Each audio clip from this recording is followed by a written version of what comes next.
Përshëndetje, mirë se vini në analizë. Ne sot do të fokusohemi në fakt në një temë, në një lajm i cili ka të bëjë me personat mbi 50 vjeç, të cilët brenda vitit 2030 mund të bëhen fare mirë pjesë e një programi, pjesë e një objektivi të qeverisë shqiptare për të studiuar në arsimin e lartë, pra universitete për personat mbi 50 vjeç. Bëhet fjalë për studimin e muzikës, të artit, por edhe të temave të tjera të rëndësishme siç mund të jetë historia, filozofia, edhe çështjet aktuale. Pra, është një temë vërtet interesante, sigurisht si në shumë vende të botës, të cilat po vuajnë dukurinë e plakjes popullsisë, edhe Shqipëria tashmë ka patur këtë problem, ka filluar ta ketë këtë problem dhe qeveria shqiptare ka vendosur që të dalë të keqes përpara, themi. Pra, të moshuarit, megjithëse mbi 50 vjeç nuk janë të moshuar, gjithsesi personat e kësaj grup moshe kanë tashmë mundësinë që të studiojnë atë që ata kanë dëshirë. Kjo do të ndihmojë për shëndetin e tyre mendor, do të ndihmojë për ndërveprimin e tyre, për luftimin e depresionit, për luftimin e vetmisë, por edhe për punësimin e tyre. E ftuara ime sot është eksperte e arsimit Irsa Ruçi, e cila na bashkohet sërish në analizë. Faleminderit Irsa që do të jemi së bashku për të ndarë këtë temë që unë në fakt e konsideroj mjaft interesante. Faleminderit juve edhe për ndjeshmërinë që keni gjithmonë për të kapur ato tematika të cilat janë jo vetëm sociale, por mbi të gjitha janë përditshmëria jonë, kështu që fokusi gjithmonë juaj tepër interesant në trajtimin e këtyre tematikave më bën që unë ta ndjej kënaqësi gjithmonë ardhjen këtu.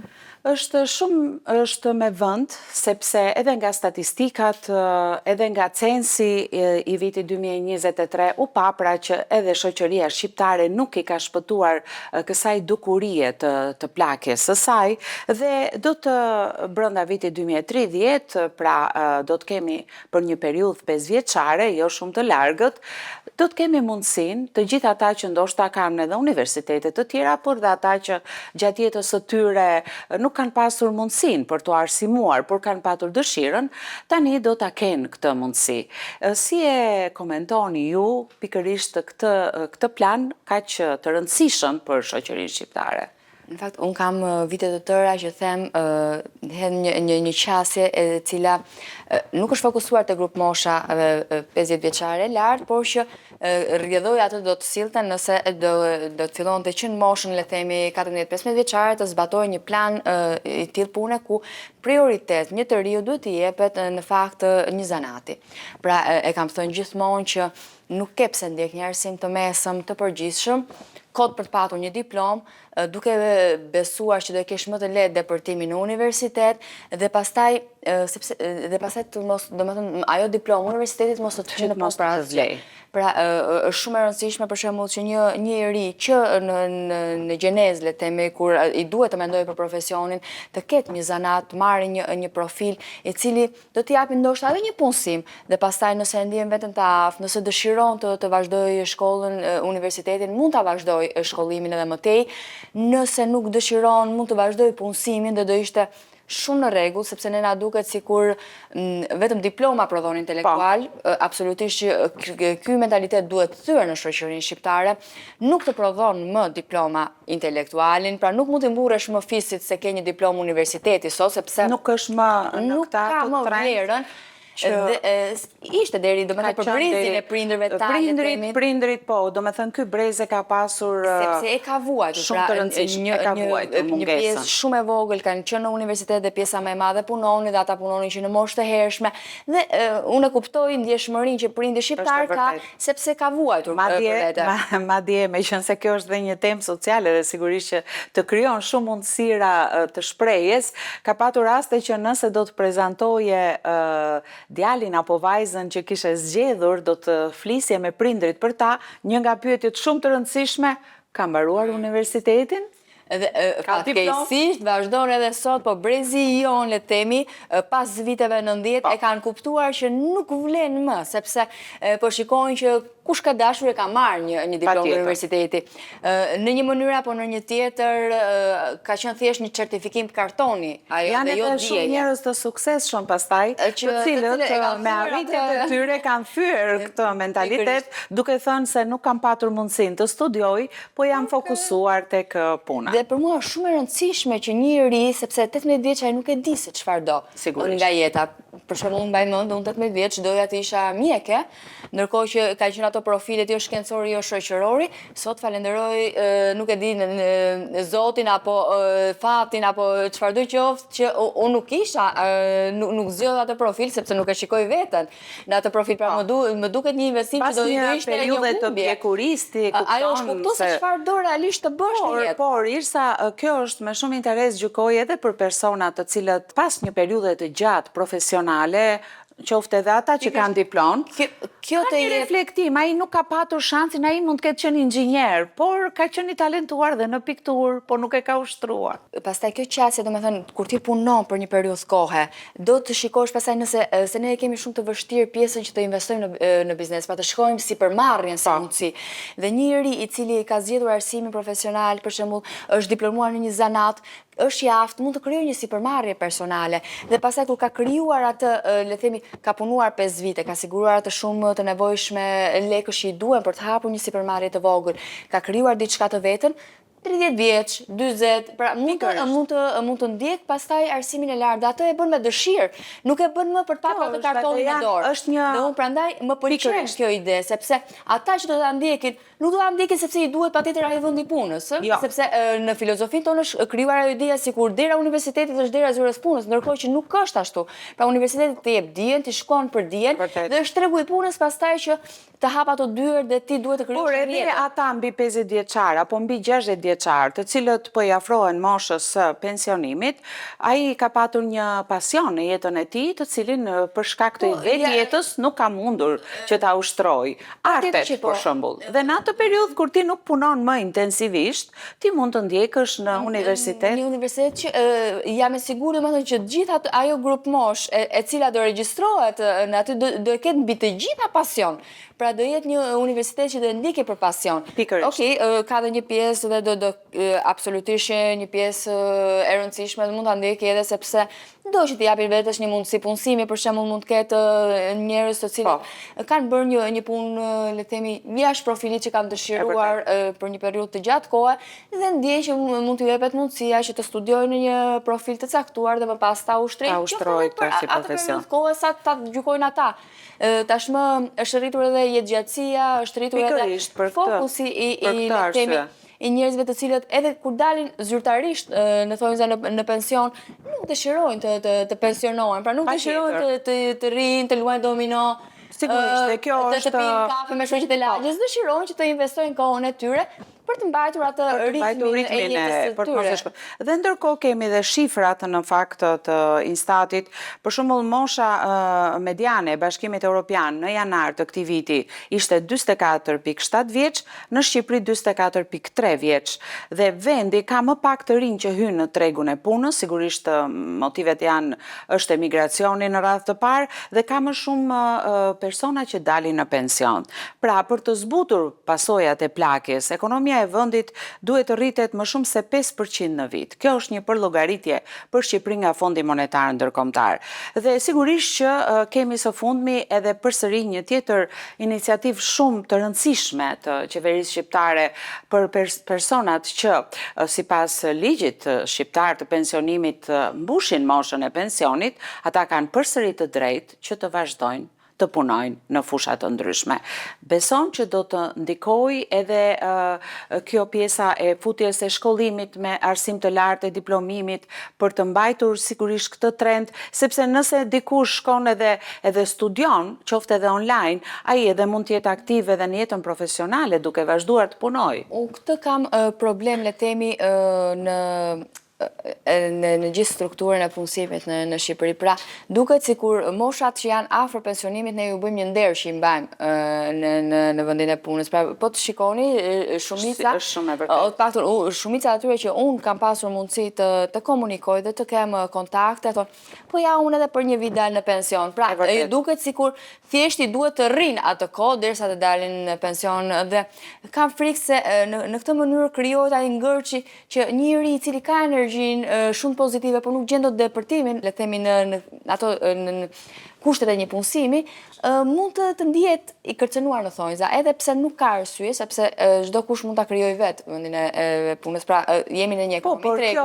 Kjo ishte ka patur dhe shumë raste, të cilët punëdhënësit për shembull nuk kanë preferuar, pavarësisht se ai mund të ketë qenë një ekspert që të mbajnë sepse është ajo ideja që duhet të rinj, sepse janë më aktiv, kanë më tepër forcë fizike. Atë po them, në qoftë se një i vjetër në thonjza, sepse s'mund ta ndajmë në këtë kategori, por që një mosh, le themi afër pensionit apo një mosh mbi të 50-at është aktiv në vendin e punës, e justifikon qëndrimin atë vend pune dhe plotson çdo kriter për ta menaxhuar dhe mirë menaxhuar atë pozicion të cilin mbulon, absolutisht që nuk ka arsye pse patjetër duhet që të zëvendësohet për shkak të pra nuk mund të bullizojnë, sepse patjetër është një formë, për shkak të moshimit. Ndërkohë që ashtu sikurse edhe një i ri nuk mund bullizohet sepse nuk ka vitet e eksperiencës, ndoshta ka aftësinë dhe eksperjenca fitohet me kohën. Unë gjykoj që do jetë më shumë edhe një luftë për dije, pra duhet të shkojmë drejt dijes, nuk mund të shkojmë më, nuk duhet të ketë më vlerë kartoni, pra edhe pozicionet e punës nuk mund të jenë më, nuk e di, diploma, shumë të ngurta dhe të pa fleksibilitet për të krijuar mundësira. Thjesht letra. Modele tashmë të vjetruara. Burokraci duhet të ketë shumë vlerë plani i punës që ke, pra pozicion pune që ke, vizioni që ke për të shfaqur, dhe besoj se kjo larmishmëri, le të themi, ku çdo grup mosh, ata që kanë eksperiencën e jetës do ju jepet mundësia të kenë një eksperiencë universiteti, nëse do jenë konkurrues, sepse ata e kanë me pasion atë profil. Dhe lidhur me atë që sapo diskutuam dhe e ceke Irsa, është se edhe në Shqipëri sigurisht ka disa të dhëna shumë interesante, sepse 300 biznese brenda këtyre 5 viteve duhet krijojnë kushtet për punësimin e të moshuarve me orar të përshtatshëm dhe ka në fakt në mediat sociale disa komente të cilat e paraqesin këtë vazhdimin e punësimit për persona të cilët në fakt ligjërisht kanë dalë në pension, si një kërcënim për vende pune për të rinjt. Absolutisht, në pamje të parë mund të krijohet ajo qasje. Pra, shiko, ky është i madh në moshë, pse mos ma liroj vendin. Askush nuk ta liron vendin. Pra, jemi në një shoqëri ku duhet të konkurosh. Ku duhet të jesh konkurrues që ta meritosh atë vend. Pra, nuk mund ta meritosh se ke energjinë rinore. Çfarë ofron përveç energjisë rinore? Ashtu sikurse thash edhe qasje, nuk mund të mbash një vendin pune sepse je gati për dalë në pension edhe tani nuk mund të të heqë njëri nga puna se ti për pak del në pension. Pra, nuk mund të jetë kjo formë konkurrimi më. Duhet jetë forma e konkurimit ku secilit të ketë një vizion. Pra ne duhet ta ndryshojmë mënyrën si punësojmë. Nëse duam realisht të ketë një ndryshim dhe besoj se po shkojmë drejt kësaj qasje. Pra, qoftë biznese të cilat janë formalizuar, janë standardet e tyre të punësimit janë më të larta, nuk ka qenë si le të themi më parë biznesi ka pas një trajtim të punonjësve le të themi edhe diskriminues. Pra, unë mbaj mend për shembull studentët e mi shpesh më referonin faktin që punonin në media dhe për një periudhë 2-3 mujore dhe pastaj ishin nga puna, nuk i siguronin. Besoj se kemi kapërcyer kjo fazë për fat të mirë është kapërcyer dhe tashmë bizneset janë serioze, bizneset kërkojnë edhe cilësinë, shumë, domethënë e kanë shumë të rëndësishme pjesën e cilësisë dhe prej tyre besoj se do gjenerohet edhe ajo pjesa e konkurrencës përmes jo dosjeve më, sepse dosjet mund të mbushi kushdo, mund të krijojë atë dosjen e vet burokratike, e cila në fund të ditës nuk tregon asnjë gjë, pra janë certifikime që në një mënyrë apo në një tjetër janë marrë dhe mund të merren dhe lehtësisht po duhet të konkuruar gjithmonë me një platformë. Pra, kjo për mua është mënyra më e mirë për të mbajtur vullin e punës dhe çfarë paraqeti ndryshe nga pjesa tjetër. Pra, çfarë jep ti që nuk e ka dikush tjetër dhe nuk ka lidhje absolutisht as mosha, as le të themi universiteti, ka lidhje është vetëm kontributi i gjithë secilit. Dhe çfarë vizioni ke ti që nuk e ka pjesa tjetër, pra çfarë të bën të veçantë me krahasim me pjesën tjetër. Duke patur për të marrë sa më shumë informacion lidhur me këtë temë, sepse duhet të thellohemi dhe në ato që sigurisht ka një afat 5 vjeçar për krimin e universitetit për personat e moshës së tretë dhe është parashikuar që do të ketë në këtë universitet është parashikuar që do të ketë 80 student në vit, në këto degë që unë e thash, dhe sigurisht do të ketë edhe modele për të parë, sepse bota sigurisht i ka këto.